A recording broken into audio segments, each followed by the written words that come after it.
Pelakon dan usahawan Atikah Suhaimi baru-baru ini berkongsi satu kisah yang ramai tak sangka. Di sebalik rambut kerinting semula jadi yang orang puji hari ini, rupanya ada luka lama yang disimpan sejak zaman sekolah. Semuanya bermula bila ada seseorang di Threads meluahkan rasa kagum dengan rambut curly miliknya. Ramai anggap rambut macam itu cantik dan unik, tapi bagi Atikah, rambut itulah yang pernah buat dia jadi sasaran buli. Menurut Atikah, waktu di bangku sekolah dulu, dua kawan pernah membaling macam-macam benda ke arah rambutnya. Antaranya isi stapler dan pensel.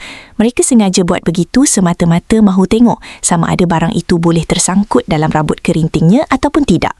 Bayangkan seorang budak sekolah yang setiap hari terpaksa berdepan ejekan dan layanan macam itu hanya kerana rupa semula jadi diri sendiri. Lebih menyedihkan, pengalaman tersebut meninggalkan kesan yang agak mendalam dalam hidupnya.